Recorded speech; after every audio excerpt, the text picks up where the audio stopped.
नमस्कार, मैं हूं आपके साथ नम्रता शर्मा और आज बात करेंगे रिया चक्रवर्ती के भाई शौविक चक्रवर्ती की। दरअसल सुशांत सिंह राजपूत मौत मामले में ड्रग एंगल सामने आने के बाद नारकोटिक्स विभाग ने रिया चक्रवर्ती और उनके भाई शौविक चक्रवर्ती को भायखला जेल में बंद रखा था। हालांकि रिया चक्रवर्ती को तो 1 महीना जेल में रहने के बाद जमानत मिल गई है, लेकिन शौविक अभी भी जेल में बंद है। दरअसल नारकोटिक्स विभाग ने इस दौरान कई ड्रग पेडलर्स को पकड़ा था, जिनमें बासित भी शामिल था। बासित की निशानदेही पर ही और उसके बयान के आधार पर ही नारकोटिक्स विभाग ने शौविक चक्रवर्ती को भी इस पूरे मामले में संलिप्त पाया था।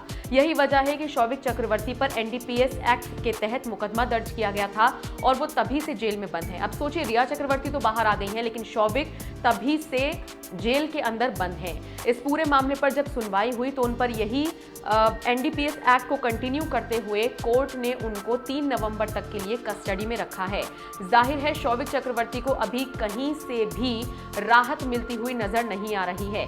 खबरें ये भी बता रही हैं कि 3 नवंबर के बाद भी उनकी रिमांड को आगे बढ़ाया जा सकता है। दरअसल शौविक चक्रवर्ती न सिर्फ ड्रग्स ले रहे थे, बल्कि वो ड्रग्स का एक्सेस भी कर रहे थे।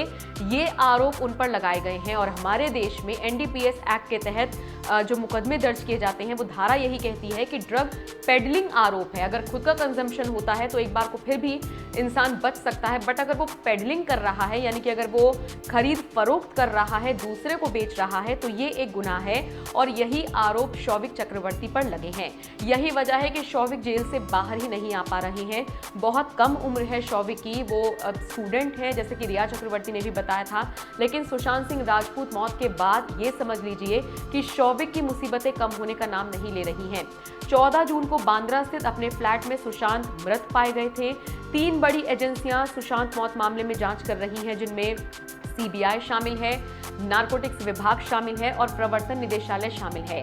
नारकोटिक्स विभाग ने रिया, शौविक और उनके अलावा 6 लोगों को, जिनमें कि सुशांत का स्टाफ, जिनमें कि दीपेश वगैरह लोग भी शामिल हैं, इन सबको भी इसी पूरे मामले को लेकर गिरफ्तार किया गया था और इनको अभी छोड़ने के आसार कहीं से कहीं तक नजर नहीं आ रहे हैं।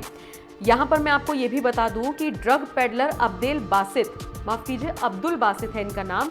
इन्होंने बाकायदा ये बयान दिया था नारकोटिक्स विभाग के सामने कि ड्रग पेडलिंग में रिया के भाई शौविक भी इन्वॉल्व हैं और इसी के आधार पर शौविक को गिरफ्तार किया गया था। जाहिर तौर पर अभी 3 नवंबर तक तो शौविक कस्टडी में रहेंगे ही रहेंगे और आने वाले दिनों में भी उनकी मुश्किलें बढ़नी तय मानी जा रही हैं। दूसरी तरफ रिया के जो माता पिता हैं वो बहुत परेशान हैं। हालांकि रिया के बाहर आने के बाद उन्होंने एक उम्मीद जगाई थी, एक आस जगाई थी कि अब शायद हमें न्याय मिलेगा, लेकिन शौविक जेल में है और लिहाजा उनके परिवार वाले भी इस वक्त काफी परेशान हैं।